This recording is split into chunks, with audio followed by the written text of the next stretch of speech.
So going back then to what I was saying, sort of summarizing where we've been, right? So we started with organizing broadly construed, theoretically, in an advocacy context. Then we moved on to issue identification, what makes a good issue, how you should engage with members when working to identify an organizing issue. And then last month, we talked about strategic planning. Okay? So today, we're going to wrap this all up in a nice, neat bow by actually really starting to talk about what do you do on the ground, like day to day, to actually make this stuff happen. And what you have to do to make this stuff happen is talk to people, okay? And that's scary. And it's something all workers, not just faculty, resist often when they first hear this, right? But the only way we're going to build your chapters and build the power you need to win campaigns is to talk to people. And it's a skill and an art form. So that's what we're going to talk about today. So our agenda, we're going to do a little bit more review before we move ahead. Then I'm going to talk about the organizing conversation. We're going to hear that word a lot today. We're going to talk about what it is. We're then going to break it down into a 7-step model of organizing conversations that is tried and true, and that works, okay? This isn't just something I invented, right? This is something organizers have been using for decades and decades in the labor movement, civil rights movement, any kind of movement you can think of. This is demonstrated to work. And then the big group activity today is you're going to go into small groups, and you're going to hopefully give a significant amount of time today to do it, right? To actually practice having a one-on-one conversation. You're going to have different scenarios, so you don't have to, make something up. This isn't a impromptu, right, sort of drama class, right? You'll have some scenarios that you can work with around, but your job will be to practice this. We'll then talk about debriefing and data tracking, which is a really important aspect of organizing and in being methodical and strategic. But the most important part today is the conversations themselves.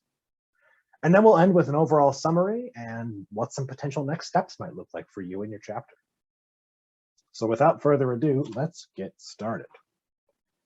So let's review a little bit here what we talked about. And sorry, I'm just going to set a timer here for myself. Okay. So let's review a little bit more about strategic planning. As you'll recall from last time, we talked a lot about goal setting. Okay, and the importance of SMART goals, right, which are specific, measurable, achievable, relevant, and time-bound, right? We talked about how to make sure when you are working with your colleagues in your chapter and thinking about specific goals that you don't kind of end up in this realm of abstraction, right, where we say things like, oh, we want to improve shared governance, and then you walk away from the meeting thinking you've done something. Right? You want to be specific, make sure it's measurable, achievable, relevant, and time-bound. So some examples of bad goals and good goals, right? So a bad goal might be increase membership. It's not to say that's a bad goal normatively speaking, right? That's a very good thing to do, normatively speaking. But to make that specific, measurable, actionable, etc., you might change that to be recruit 20 new members to the chapter by the end of the semester. Right, so you have a time frame, you have a specific number, and it's achievable. Right. Another bad goal is win the Senate vote. Okay, well, what if we passed a resolution instead with 60% of the senators voting in favor? Right, much more specific, much more measurable. Another bad goal might be getting 1,000 signatures on a petition. Right, that might not even make sense for your chapter if you don't have that many faculty at your school. Right, so something much more achievable might be 50 signatures on a petition over 2 months. There should be an S there. So we talked about goals, what distinguishes a good and a bad goal. Then we talked about decision makers, right? How do you identify a decision maker? And these are the same slides from last time, right? So don't feel the need to copy them all down, right? You have this already. A decision maker, the important point here is that it's a specific person with a name, or maybe a small group of people with names. Okay. And our job is to apply pressure to this person. They become the target of the campaign. Doesn't mean we have to be nasty or ad hominem attacks or insult their family. You don't got to do that. Okay, but you have to do things that make them uncomfortable with the decisions they're currently making. Even if it's not an active choice they're making, even if it's just a passive choice they're making by not taking a certain action. Again, it's important to remember, by virtue of them doing that, faculty's lives are worse, right? They have the power to choose differently. And it's our job to incentivize them making that better choice. And the way we put pressure on a decision maker is through tactics, right? And tactics are these direct actions we always hear about, right, in progressive spaces, right? We gotta do direct action, right? Well, direct action is just a tactic. It's something that we do to achieve our strategic goals that we have set for ourselves. We talked about power mapping, right? And you all had a chance to do your own power maps, which you should hopefully all have access to. And here's an example of a basic power map, right, of a university president and the various connections on a campus with a university president, the other individuals and groups that we might go to try to influence the president, because there's only so much your chapter can do alone. And the type of pressure your chapter can bring to bear is a different kind of pressure than what the community could bring, or students, or alumni, or the Board of Regents. Right, so we want to think creatively and broadly about who we can connect with. And to say a bit more about tactics, right, these are your direct actions that pressure a decision maker to give you what you want. The choice of tactic is varied. There is a huge universe of possibilities. And today, this third bullet point, we're going to be talking about organizing conversations, and you'll have the chance to practice asking someone to engage in a tactic. So some examples of tactics range from posting something on your social media page, hey, colleague of mine who I know cares about shared governance, can you change your Facebook profile border to be AAUP? Right? That's a tactic. It's not a particularly militant tactic, but it's a tactic. That's a direct action, right? We are getting a bunch of people to do a thing that puts some pressure on a decision maker. Ideally, right? Maybe if we have in our planning determined that the president or your decision maker will care about public Facebook posts. Right? So it can go all the way from that to going to the press, getting media attention, delivering a petition to the decision maker that's signed by faculty, all the way up to the highest level of pressure tactics, like having a picket on campus, or disrupting a Board of Trustees meeting, or getting the governor to call your campus president, a vote of no confidence, going to the national press, right? Other kind of more intense tactics. So the point I want you to take away about tactics is your tactics should be determined by your strategy and your goals. You should not start with tactics, because if you just say, let's do a petition, how will you know that petition will be effective? Why are you doing a petition instead of a rally, or instead of phone calls, or whatever? Okay? It needs to follow from a process where you've determined through research and talking with people that the decision maker will care about and will be persuaded by a petition signed by a certain number of faculty as a demonstration of power. Okay? And if you don't have that analysis behind the tactic is not going to get you what you want it to get you. It's not going to be very useful. So your strategy should determine your tactics, not the other way around. And that's often where activists get in all kinds of spaces, right? They start with tactics and then back their way into a strategy, and it's not very effective. So that's the takeaway point I want you to have from that. So to summarize, what an issue campaign looks like is you identify a problem that you want to solve. You then figure out what solution to that problem you want to advocate for, because there are a bunch of possible solutions to any given problem in most cases. And this solution becomes your issue, an issue campaign. You then determine, okay, we want this solution, we want X solution. Who has the power to actually give us that solution, right? We want raises for faculty. Well, who can actually say yes to giving raises? Is it the governor? Is it the legislature? Is it the campus president? Is it the Board of Trustees, right? Who makes that call? That becomes your decision maker you need to target. So you might despise your campus president, right? You might think that person is, just a real jerk. But if they're not the ones that can give you what you want, then don't worry about them, at least in this case, right? Don't worry about them in this context. right? Your decision maker might be different. Then you want to think about how can you leverage your members and your allies to pressure that decision maker. What is that decision maker vulnerable to? Do they care about public image?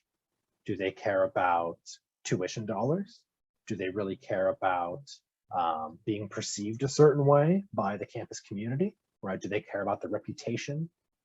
And then you want to, how can you leverage that, right? If they care about public perception, then a media tactic might be really effective. If they could care less about public perception, but really care about the bottom line, then going to alumni and donors and asking them to put pressure on the decision maker might be a much more effective way to get what you want. Okay? So you see how these things, one leads to the other.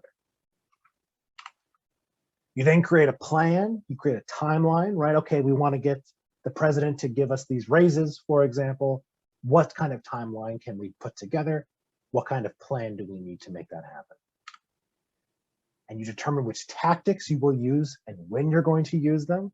You create goals for each tactic, right? So if we're going to do a petition, for example, and we want 100 signatures, and we're going to deliver that petition at the end of the spring term, working backwards from that, where do we need to be in March, in April, right, in May? Where do we want to be in the fall term in preparation for this, right? You have to think and put that on a timeline for yourself.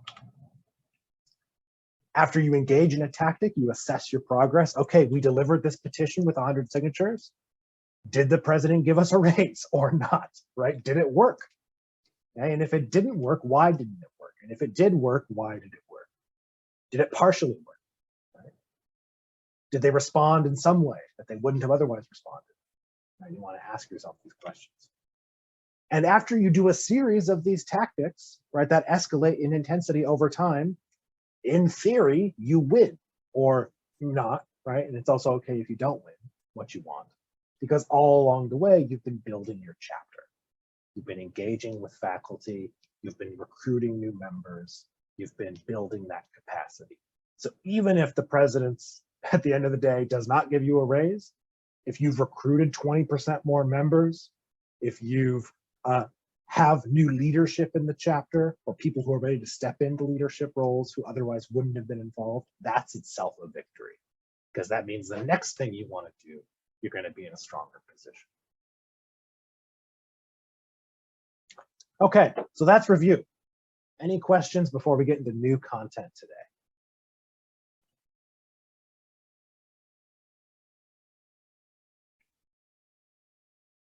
Okay, seeing none.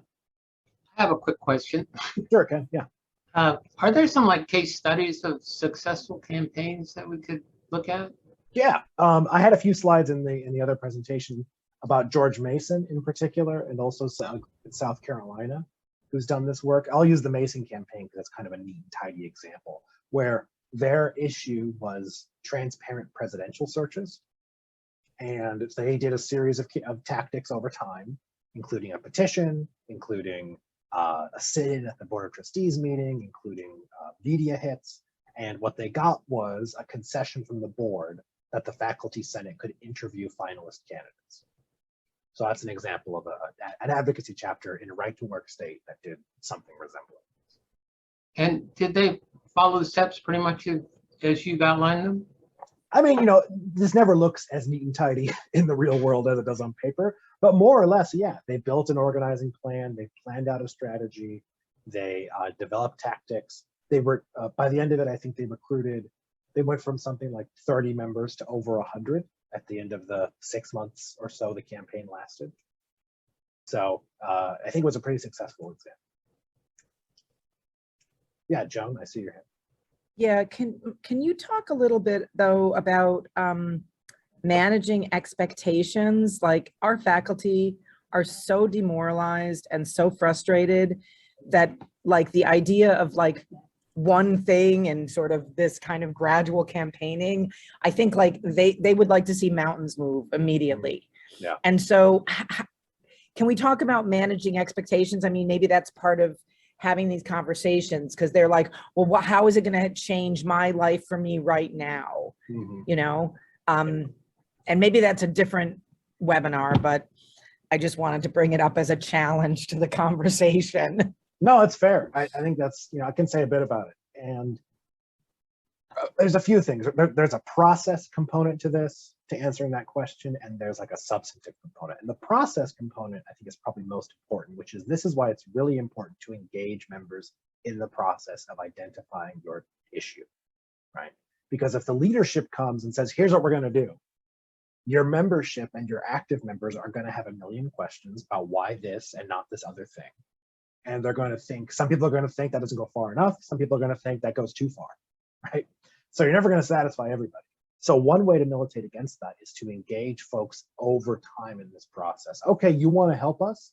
Well, tell you what, let's first do a survey, for example, to help identify what is it faculty want to see changed, right? And then help build the survey and distribute it, et cetera. Okay, to get that data. Next step, let's have a chapter meeting or an all faculty meeting. Right? We invite everybody to talk about the results of the survey and to talk about what an issue campaign looks like, right? And we can then have a conversation about, winnability, right? Like, let's be realistic. We have 25 members.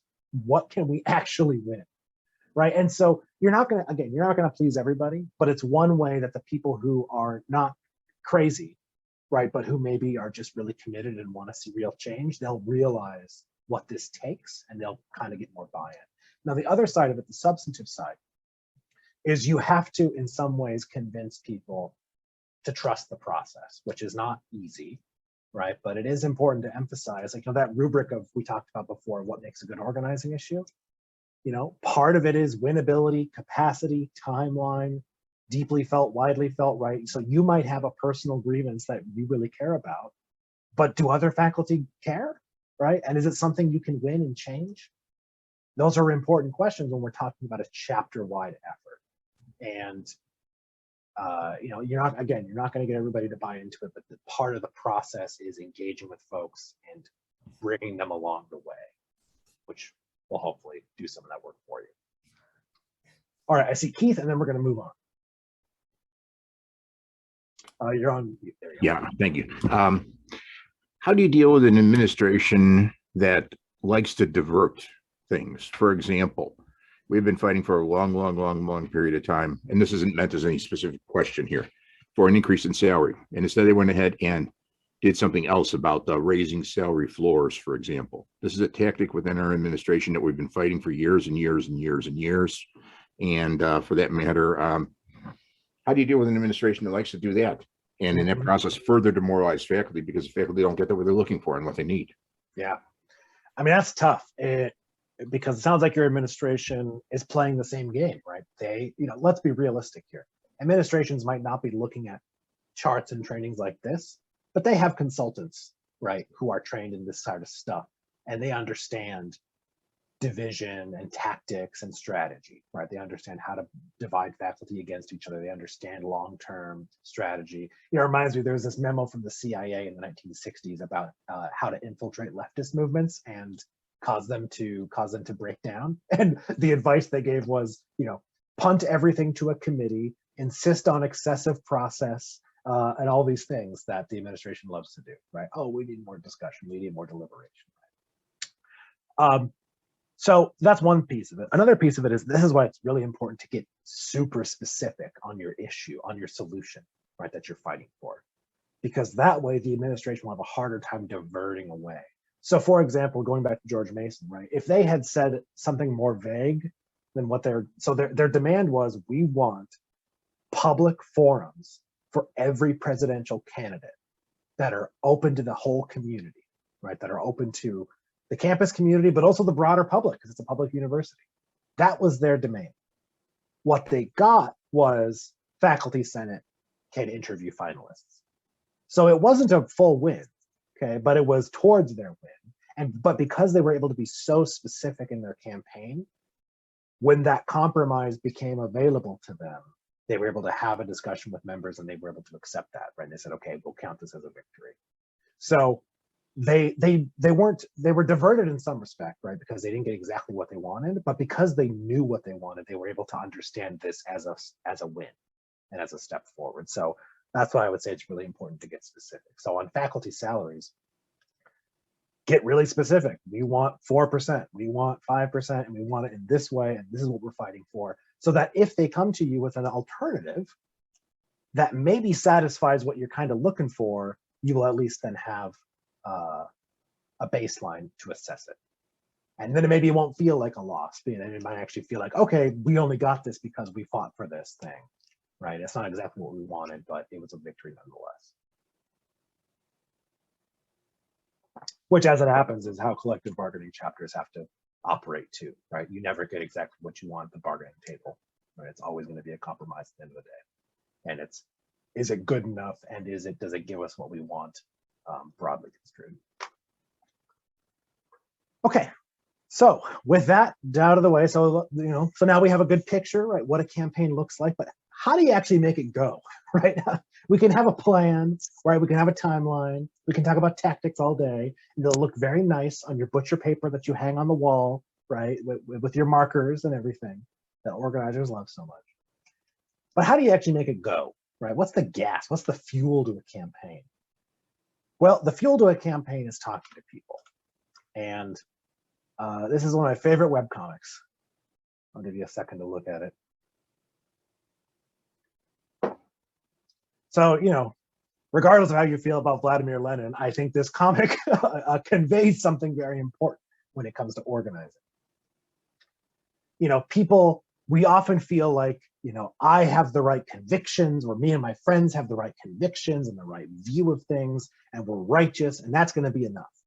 Well, unfortunately, in the real world, when it comes to competing with those who have deep institutional power, it's not enough. Okay? So it's not enough to just say, I'm going to go to the barricades and I'm going to die for shared governance. Not that anybody, is probably going to die for shared governance. Maybe you will, I don't know. But you actually have to talk to people, right? These things don't just happen because enough people with conviction are convicted, have that conviction. It's because they go and talk to people and build a movement.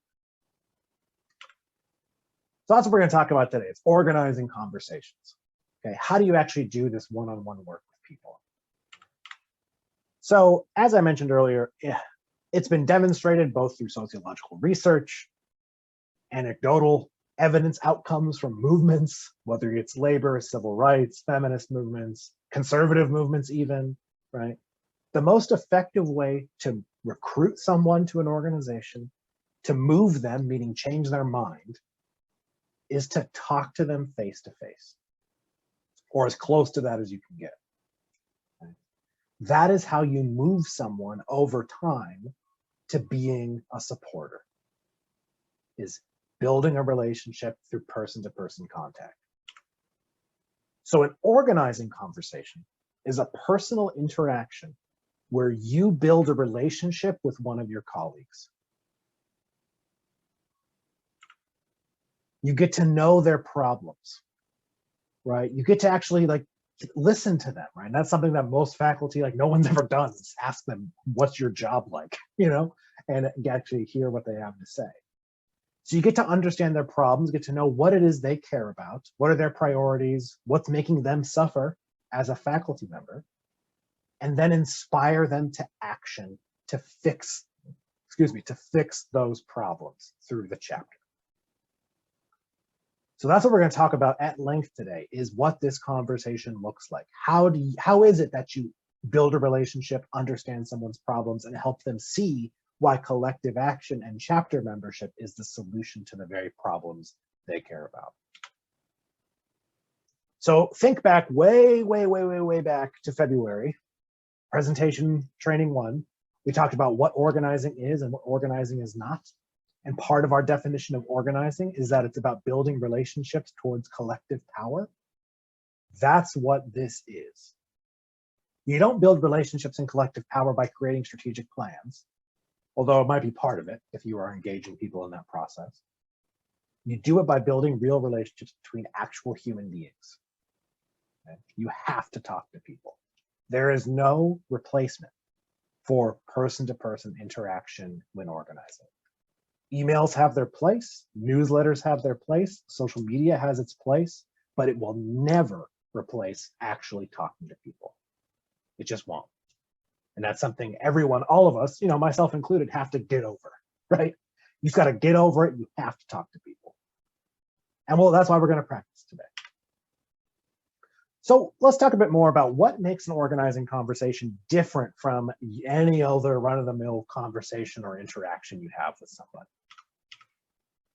So the key, what distinguishes it is you have an ask. And I'm going to use that as a proper noun over the course of this training. There is something you want this person to do. Okay? And you come into the conversation knowing what it is you want to ask them to do. Okay? And the ask is simply some action we want our colleague to commit to doing or take in the moment. So it could be, think back to tactics, right? Tactics are often the things we're asking colleagues to do in the context of an organizing conversation. Will you sign a petition? Will you join AAUP? Will you fill out a survey? Will you come to a meeting? Will you write an op-ed? Will you call your legislator? Will you attend a rally? Will you join the organizing committee? Whatever it is, again, a massive possible universe of asks of somebody. You go into the conversation knowing what that is already. I'm here because I want to recruit Mary McCullough to the chapter. That's my mission, okay? And to achieve that, there's a model for organizing conversations that's tried and true, that's effective, and that takes practice. It's not something anyone, maybe besides, I don't know, Mother Jones was born with. And probably she even had to go through an organizer training once or twice, right? It's a skill. And again, it's not always obvious what it should look like.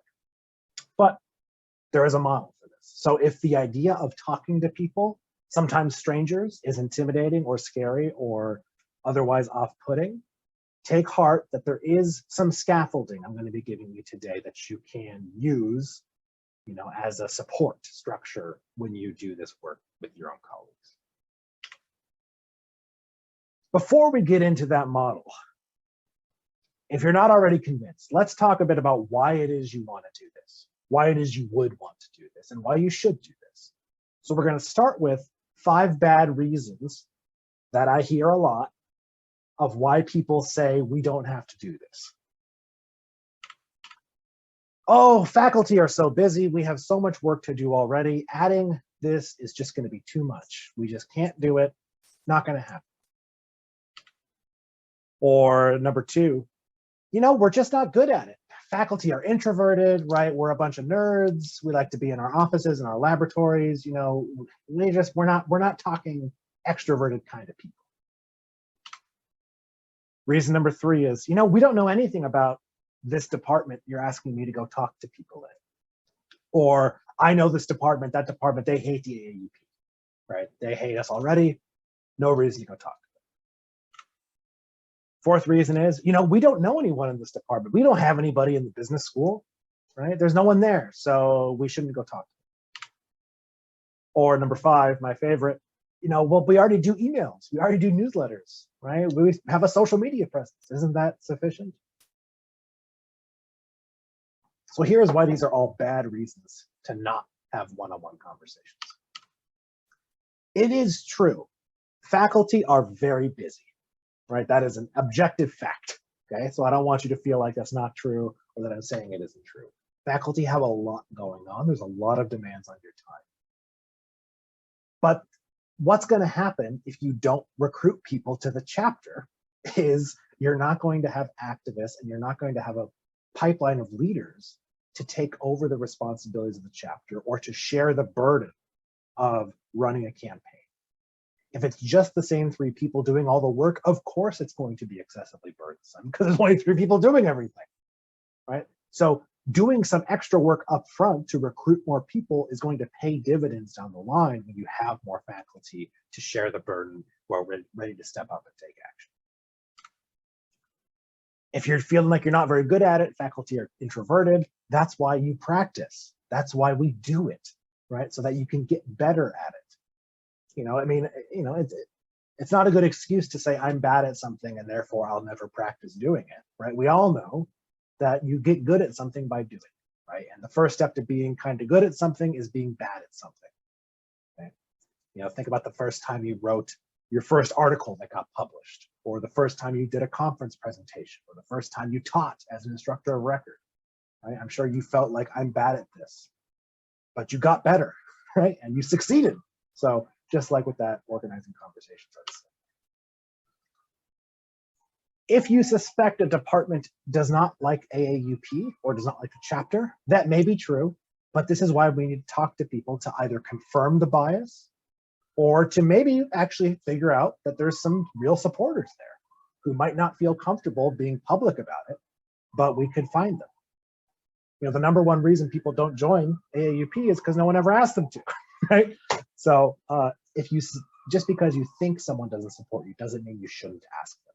Let them tell you no. And that's a really important principle in organizing. Let the other person tell you no.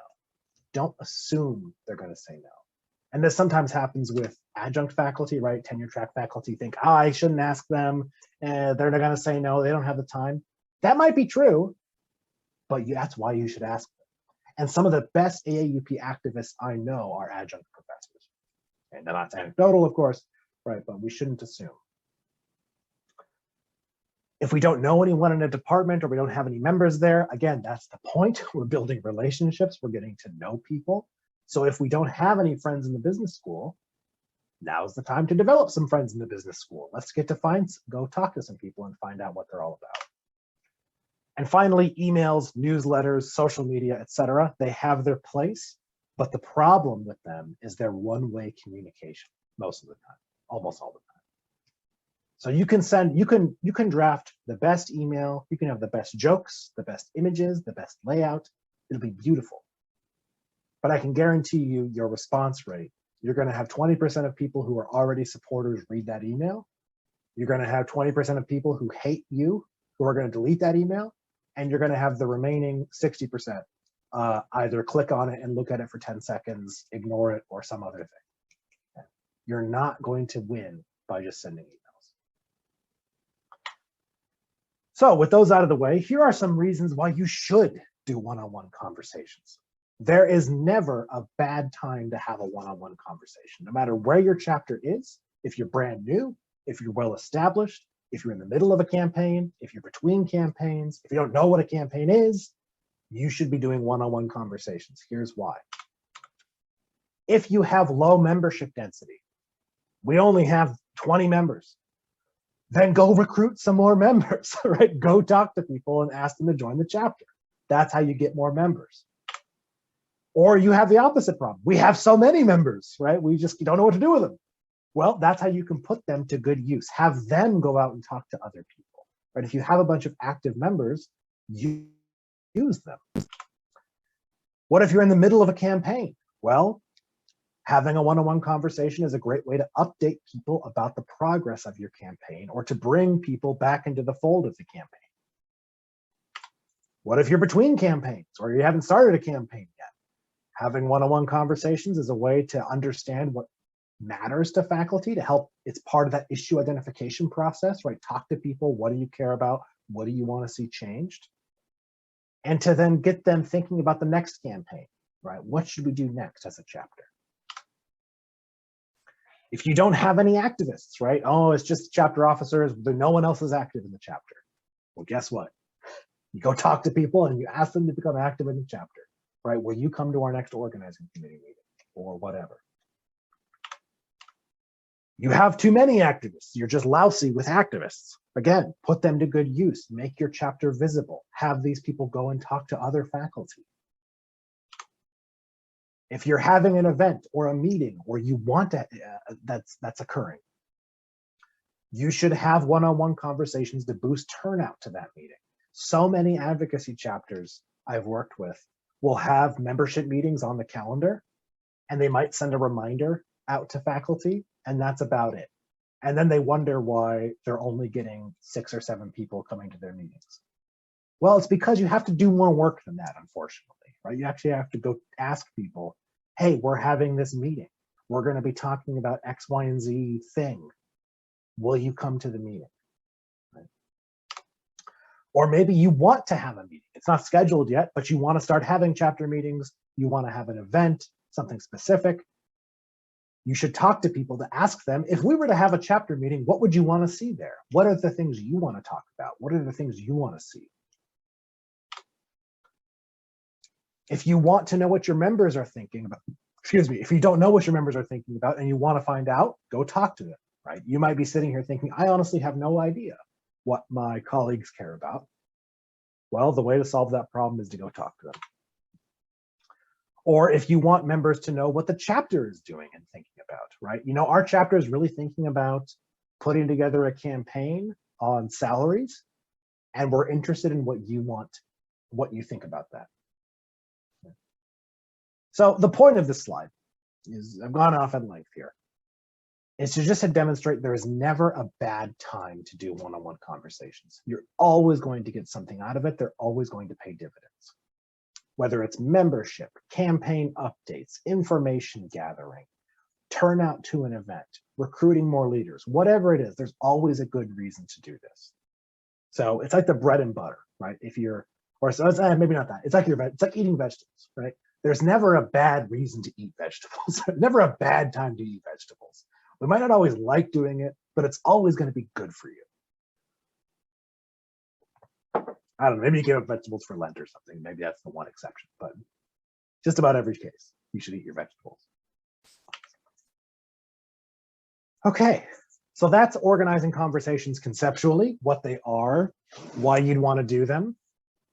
Now we're going to talk about what are they, right? Like what exactly does it look like specifically? And we're going to get real specific here. So there is a 7-step model to an organizing conversation. And it looks like this. You start with an introduction. You then have what I call issues discovery, where you figure out what is it this person cares about, what problems do they face. You then agitate around those problems, right? Why is this problem happening? Why is it that our salaries are so low? Your job is then to help them realize there's a possibility for change, that we can actually do something about this problem. What can we do together to fix it? Then you make your ask. Note how late it is in the conversation. I'm going to go into much more detail on each of these steps. This is just a quick summary slide. But just notice here how late in the conversation the ask is. It's step 5. Okay? You do not begin an organizing conversation by walking into someone's office and say, hey, do you want to join AAUP? It's a bad approach. It might work for some people. For the really low-hanging fruit who were like already, I really want to do it already anyway. Okay, but it's late in the conversation.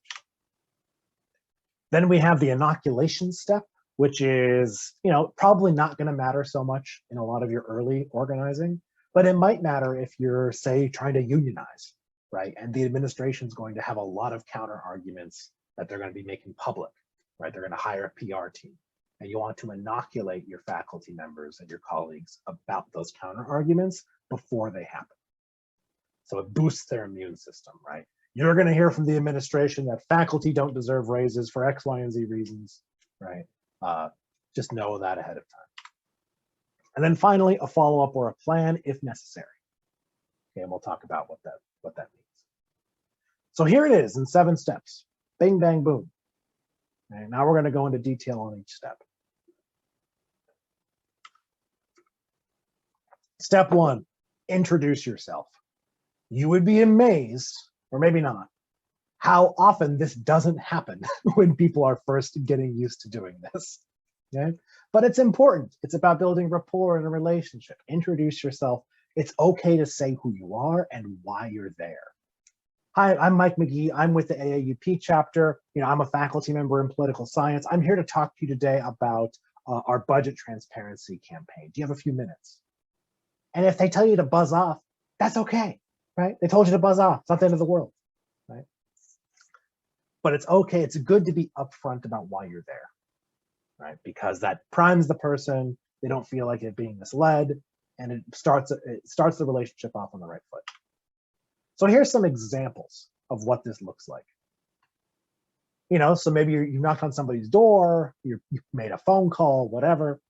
Do you have a few minutes to talk with me about the budget cuts that the administration's proposing? I'm here to talk to you about what your AAUP chapter is doing. Do you have a minute to talk about it? I wanted to make sure I spoke with you about a survey we're doing on faculty concerns. I'm trying to speak with everyone in this department about the board's latest policy. Do you have a few minutes to talk? Again, doesn't have to be detailed, doesn't have to be long, but just who are you? What are you doing here? Step one, introduction. Step two, issues discovery. This is probably, besides the ask, the most important part of an organizing conversation, because this is where you identify what does this person I'm talking to care about, right? What are their concerns, their issues? I realize that I'm using issues in a different sense here than we've been using it in the course of this training. Here, I really mean it as problems, okay? What are the problems this person has, right? What things are making their life more difficult? And this is the time for you to ask a lot of questions. I am, as you might suspect, a talker, right? I like talking, I like engaging with people.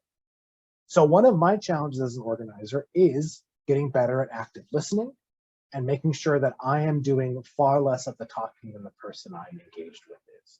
I should be asking questions and listening. So it's important if you do nothing else in an organizing conversation, but this step, that's already a great success, because now you have a good sense of what this person cares about, and you can come back around later to make your ask later. So some examples of open-ended questions you could use. Tell me about your teaching assignment this term. What are some challenges you're facing? How does the administration's reopening, this slide was written a little earlier in the pandemic. How does your administration's reopening plan affect you and your family? If you could change 3 things about being a faculty member at our university, what would they be? This is one of my favorite questions, right? If you could wave a magic wand and change 3 things, what would it be? This question's great because they'll just tell you, right? Here's what I care about. I wish we had better childcare. I wish we had higher salaries, and I wish shared governance was stronger. Great. I now have a very clear sense of what this person cares about. What do you think about the administration's, quote, realignment plan? Or, name your euphemism for program cut and budget cuts. Now, can anyone tell me what unites these questions? Like, what's a shared feature of these questions? Anyone want to take a stab at that?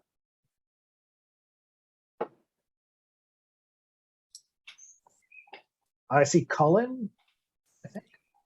So they're all very open-ended and sort of connect to the values of the person that you're talking to. Exactly, they're open-ended. None of these are yes or no questions. And that's a hard thing to remember when you're in the middle of a conversation, is that a yes or no question can really cut the momentum immediately, right? Are you having a good time teaching? No. Okay, great. Or yes, okay, great. Instead ask, what are the challenges you're facing in your teaching assignment, right? Because yes or no questions can really cut the momentum and can make it very awkward very quickly. So open-ended questions are best. And also, as Colin said, it connects to the things the person cares about. Right? It's trying to drill down and figure out what is it this person cares about. No one, no worker anywhere, and no faculty member doesn't have problems. Okay? No one is perfectly content. There are, of course, varying degrees, right? But no one's perfectly content. Everyone's got issues and problems that that it's your job to identify. So once you've identified their problems, that's when you agitate. Okay, maybe you've heard the expression educate, agitate, organize, right? Well, this is the agitate step. Once you've uncovered the problems this person cares about, you then explore them and you help them identify the cause of that problem. So for example, if someone's problem is low wages, they say, gosh, our salaries are so low, it's really hard for me to make my mortgage payments every month. Then you ask them, why do you think our salaries are so low? What's behind that? Why is this happening? So here's some examples of agitation style questions. Why do you think faculty aren't playing a real role in the process? Whatever process it is, you're talking about hiring, tenure decisions, program eliminations, COVID reopening, right? Why do you think faculty aren't playing a role in that process? How do you think the college got into this financial trouble, right? If they talk about the budget.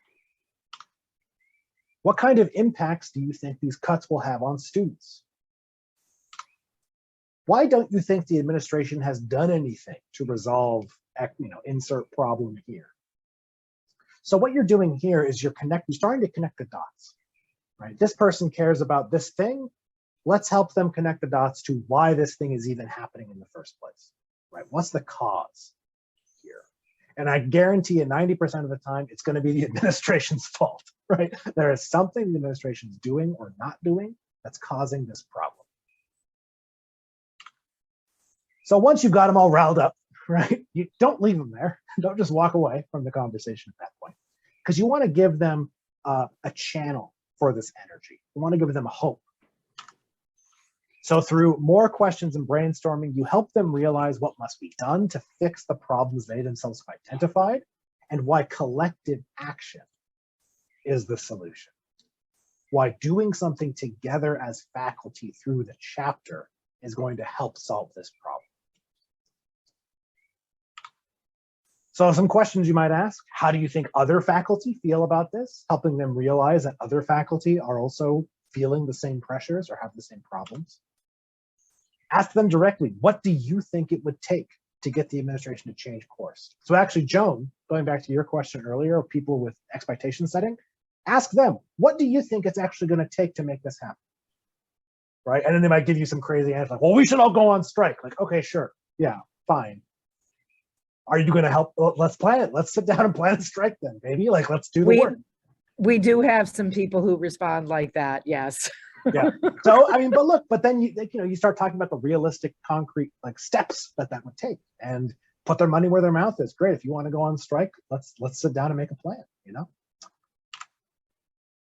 What if we worked with students to bring this to the attention of the administration, right? Talking about, broadening our coalition.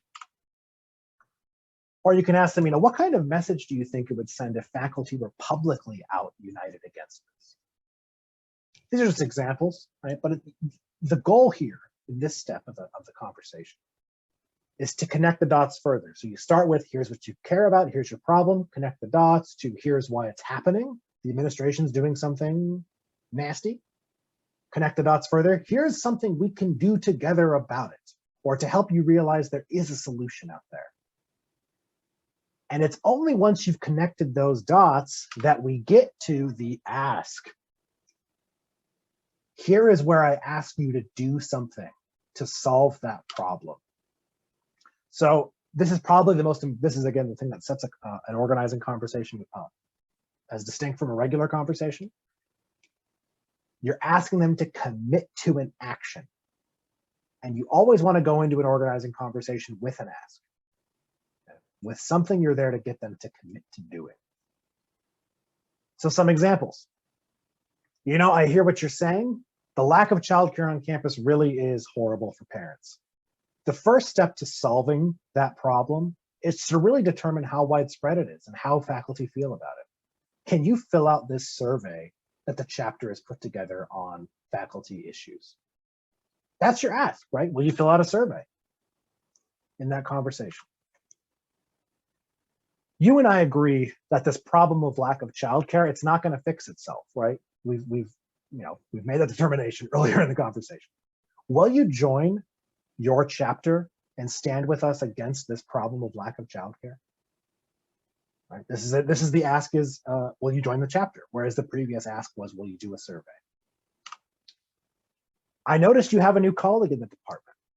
Could you share this petition with them? So this is if you have a petition, right, and maybe this person signed it, you could ask them, can you share this petition with your new colleague to see what they think about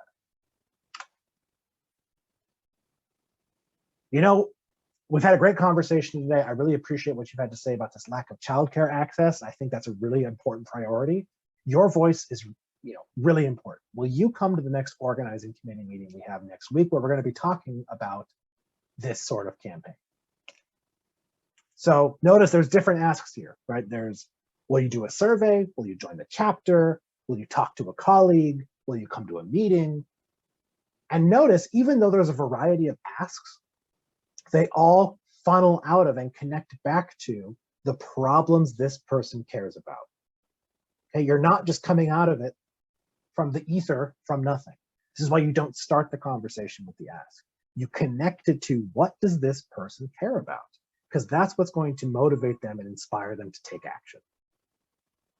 If you just walk into their office and say, hey, will you join the chapter? They might not even know what the chapter is. They might not know what the dues are. They might not know what AAUP even is as an organization. They might have no idea that you're trying to build a campaign to solve problems. So this is why this comes so late in the conversation. Now, you've made your ask. They've said yes or no. You then go to the inoculation step, which again is probably not going to be as important for you all, but I want to cover it anyway, which is to inoculate them with arguments against your own position that they're likely to hear from the administration. And this will bolster their immune system, so to speak. So for example, you might say, how do you think the president will respond if she hears about our survey? Just ask them directly, right? What do you think is going to happen?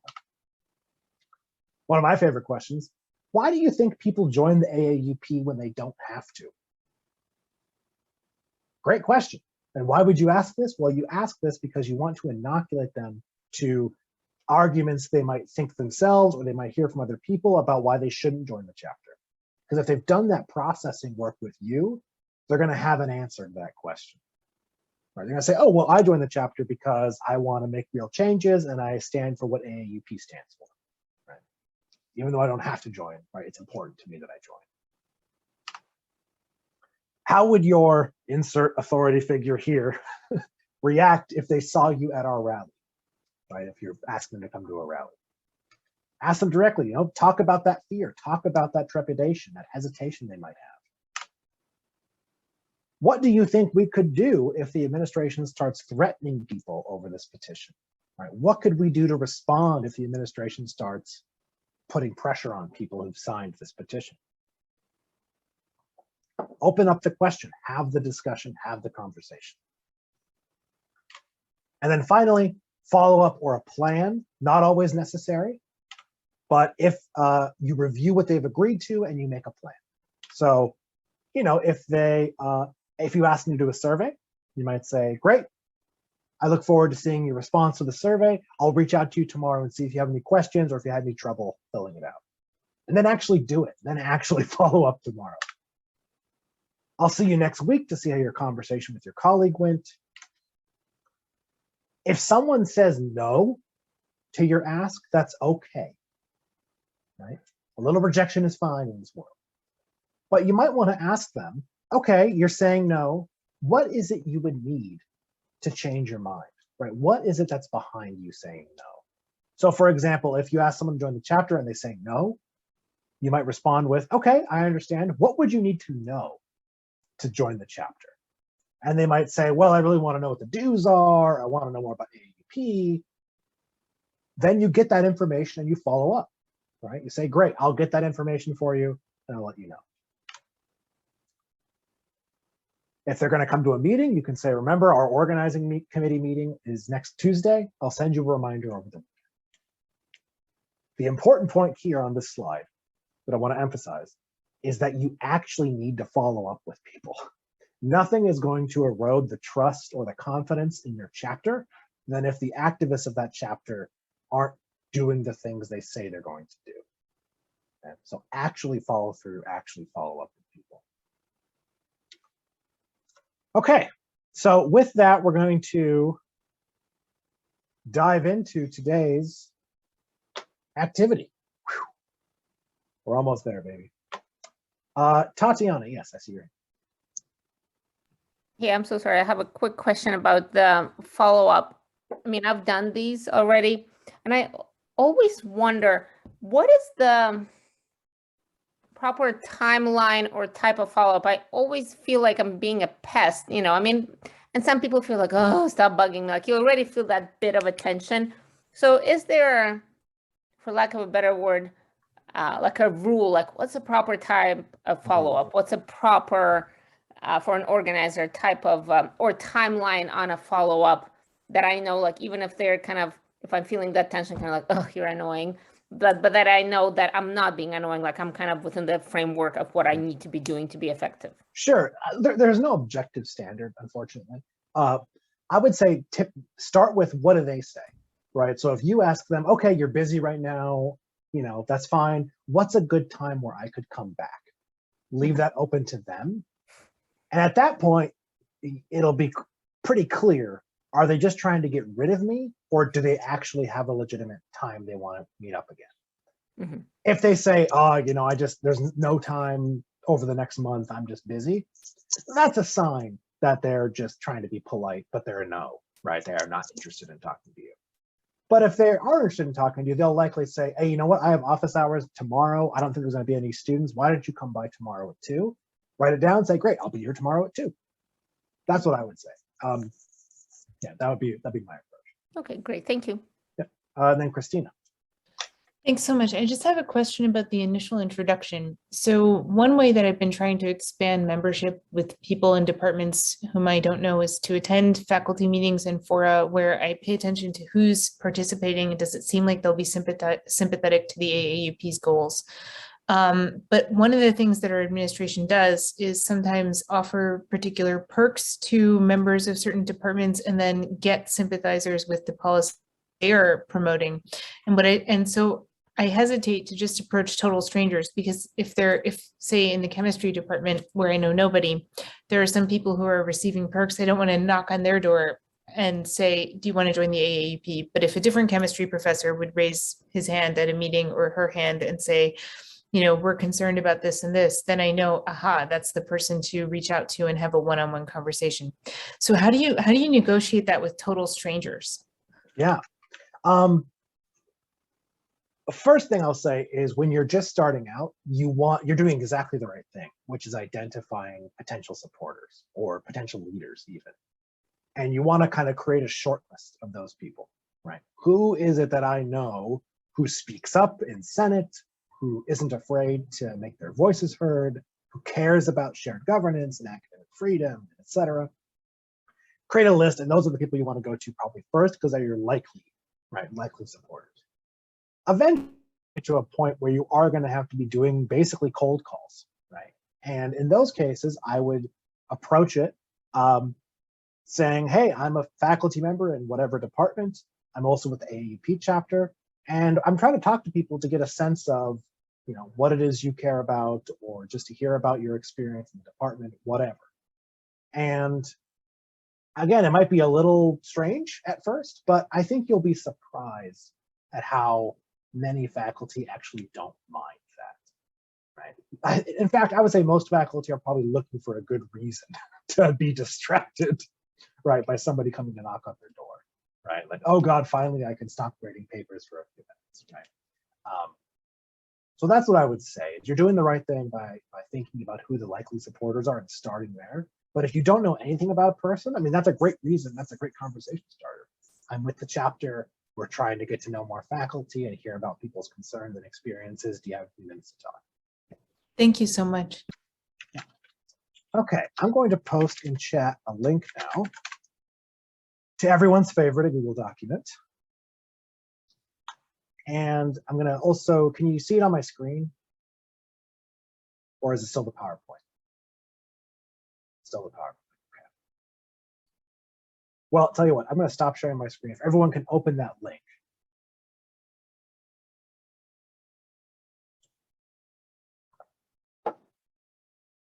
So here's what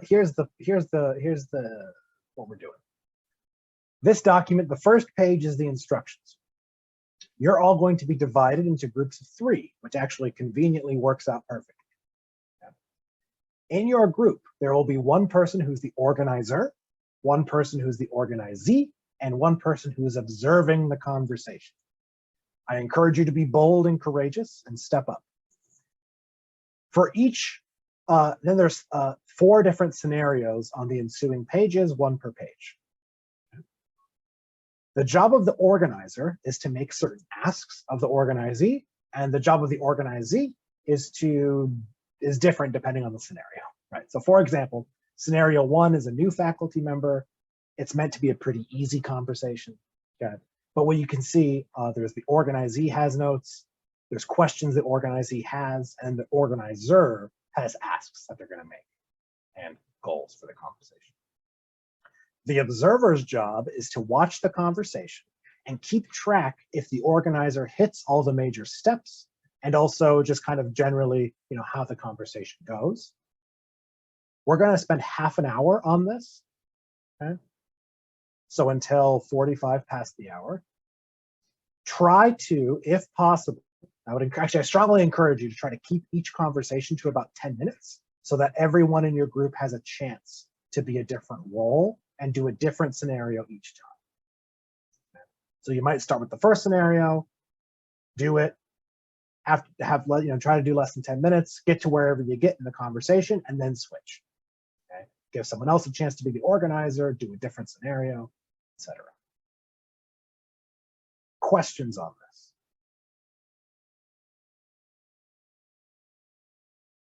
Okay, great. So I'm going to break you into rooms. They are different than our previous rooms, so who knows who you're going to be talking to.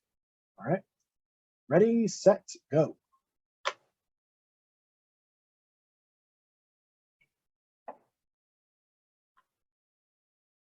Those 5 minutes, did you seal the deal? Did you get that new member? No. It's a I tough feel crowd. like he communicated his willingness to sign up for the AP through his facial expressions and Yes. prolonged eye contact with the Zoom camera. Yeah, that's key. All right. Well, anyone have any just sort of thoughts about how that went, how that felt? It was very helpful. I mean, we really struggled with the last scenario. I mean, and we've all had experience kind of talking to people like that unsuccessfully. Do you have any comments? I mean, what are of the oppositional person? Yeah, I mean, it felt like a pretty dead end, disheartening conversation or potential conversation. Yeah. Do you have any thoughts of, are there any, holes that we could find? Is there hope for them? Yes. So we're going to talk about this in a second, assessments. The worst sort of person to run into is somebody who has a facade of being undecided, but really is opposed. And eventually you have to stop throwing good money after bad and say this person's a no and move on with your life, right?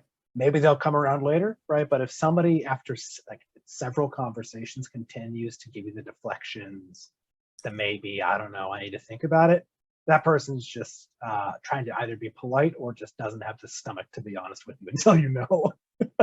So, yeah. But actually, that's a good segue to the final piece of today. So hopefully that was some good practice. Of course, this is something that everyone always use more skills building on. So this could be a fun thing to do with your other officers. If you're looking for something to do with a chapter officer meeting, this could be a practice you could do with them. So what happens after that, right? So you have a conversation with somebody, you make an ask, you get to know them a little bit, understand their issues. Then what? Well, the thing you want to do is review the conversation and make an assessment of that person. And I know assessment is a bit of a dirty word sometimes in higher ed. This is a good kind of assessment. Sorry, there's a train outside. And this is where you are assessing the person's commitment to the chapter and to your campaign. Okay. So you can call them assessments, you can call them reviews. And these are a judgment call that you as the organizer make after the conversation. Okay. And you ask yourself this question. Based on what they said and how they responded to the ask, what is his, her, or their support for the chapter or for the action we're trying to do? Okay. So this is subjective, right? There is no, unfortunately, there is no higher power that's going to tell you exactly this person is a supporter, this person is not a supporter. The closest you can get to objectivity is how did they respond to your ask? Did they say yes? Did they say no? Did they say maybe? Okay. And so you ask, after the conversation, you ask yourself, what was this person's level of support? Okay, did they say yes? Did they say no? Etc. And then we give that response a number, and we start building a data set. And the numbers, there are different ways to approach this. My preferred approach is 0 to 4. Somebody is a 0 if we just haven't talked to them yet, if they're unassessed, right? No one has asked them to do something yet. A 1 is you all, people who are active and supportive, people who aren't just supporters, but they're actually stepping up to volunteer time and energy. A 2 is someone who supports, but maybe is a little more passive, but they're a friend of the chapter. A 3 is an undecided, and a 4 is someone who opposes you. Well, how do you make this determination besides just, vibes from the conversation? Well, a 0 is easy. We haven't talked to them yet. That's pretty straightforward. Let's start with a 4. A 4 is someone who says no to the ask and does not support the chapter. And the subjective part of this is you think it's very likely they're not going to change their mind. This is somebody who tells you to buzz off, says, I don't want to talk to you. And you say, okay, when can we talk again? And they say, never, right? That's a 4. That's a no. And that's okay. A 3 is someone who said no to your ask or refused to give you a direct answer. Okay. What distinguishes a 3 from a 4 is that your sense is this person could be moved with more interactions and future conversations. So if they said, I'm not ready to join the chapter right now, I need some time to think about it in your first interaction, your first conversation, I would call them a 3, because that's basically a no, right? They said no to your ask, but they're leaving the door open. And then I would say, okay, when's a good time to follow up? What information would you need? Let's talk again. Now, like I was saying before to Tatiana's question, to put this in assessment scale terms, the worst sort of person is someone who's actually a 4 pretending to be a 3, right? Somebody who you think, man, if one more time at it, I'm going to get them, they're going to sign the petition, I can feel it. And they never do, and they just waste your time, right? That is one of the most difficult person. Now we flip on the numerical scale to 2, and a 2 says yes to the ask. I will join the chapter, I will sign the petition, I will come to the meeting, and it's clear they're supportive, okay? And finally, a 1 is somebody who said yes to the ask and is also obviously ready to take further action. As an organizer, you guys start thinking, oh, great, this person's ready to step up. What else should I ask them to do? Yeah, I want to be a member of the chapter and I want to participate. When's your next meeting, right? You should give them that answer. Right? When is our next meeting? I don't know, right? That's somebody who's ready to step up. So the reason we give these assessments numbers is because we want to start building out and mapping our faculty body to determine who supports us, who opposes us, who's on the fence. And the more you do this, the more conversations you have, the more assessments you keep track of, the clearer the picture is going to be about where the supporters are, where they're not, right? Maybe, the business school, we've talked to people that are all 4s. Okay, now we know, right? Now we know that everyone there opposes us. And maybe we have some good supporters in the English department and the social sciences, but not so many in the natural sciences, or maybe the reverse, right? It allows you to be much more strategic and methodical in your outreach. So if you imagine your chapter as a bullseye, right, with concentric circles, one-on-one organizing conversations are how you move people from the fringes of your chapter towards the center. Okay. And if you imagine each of these concentric circles, they are not drawn to scale, right? If they were, they would be much different thicknesses, of course. But each organizing conversation, you're trying to move someone closer and closer towards the middle and higher on the assessment scale. That's your goal, really. I want to move a 3 to a 2. I want to make someone who's undecided to get them to say yes, to understand why it's important to join the chapter and to be in solidarity. I want someone who's supportive already, but maybe isn't volunteering and isn't really active. I want to talk to them and see if they'd be willing to step up and participate.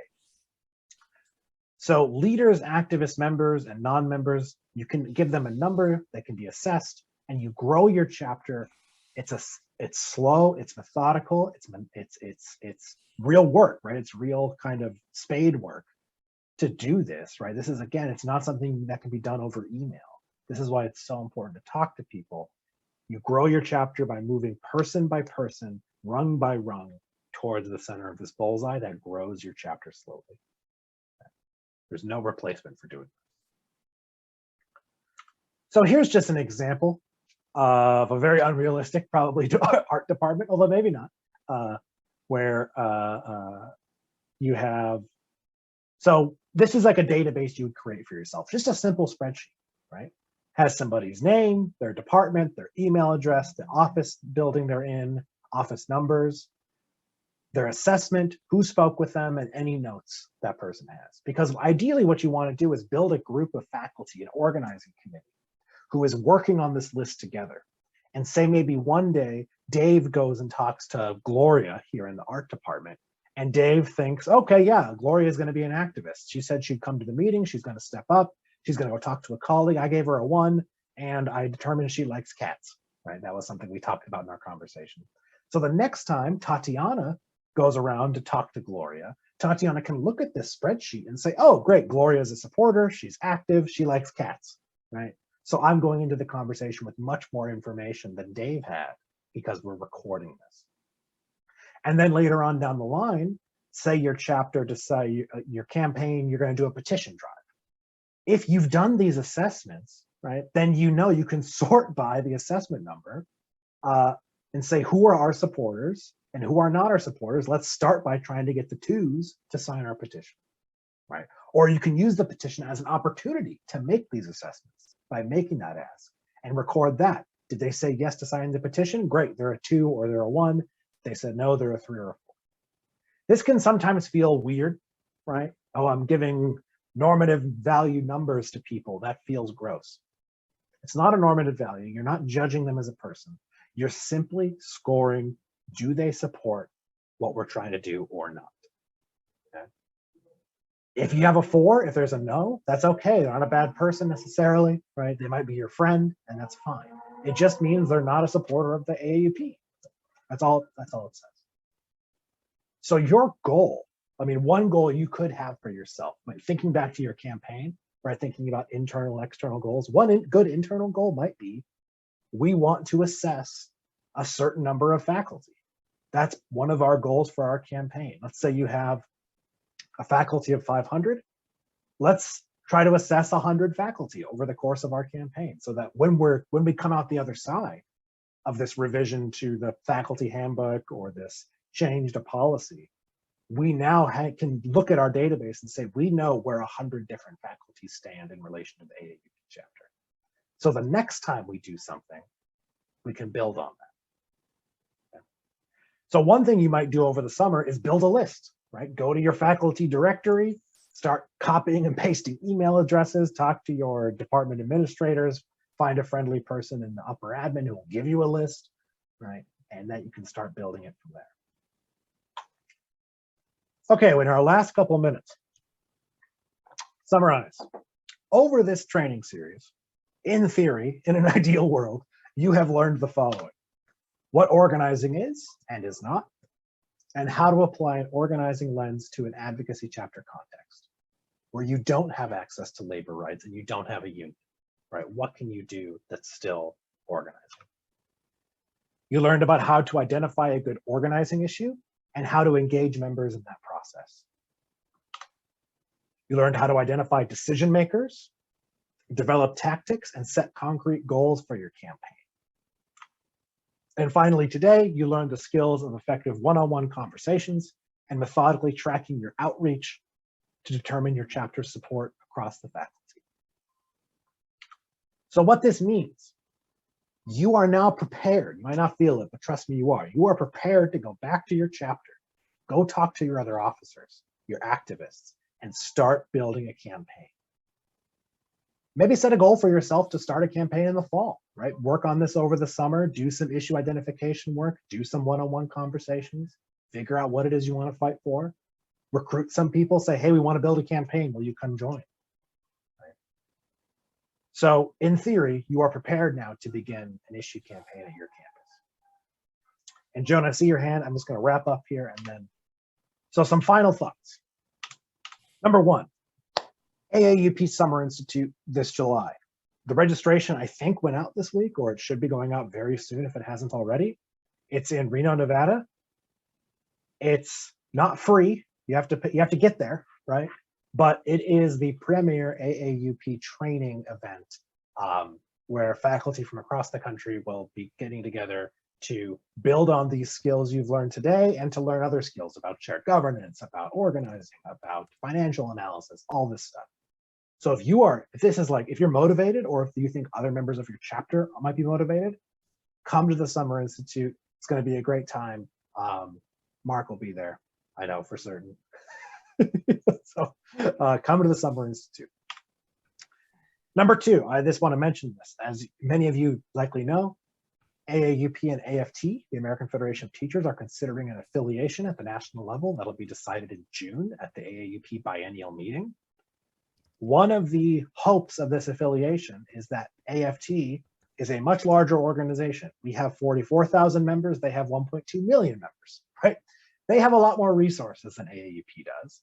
And you all as advocacy chapter leaders are in a position to advocate for your needs in this transition. So one of the things you should benefit from is the additional support and resources of this affiliation, and that's something you all as chapter leaders should make known.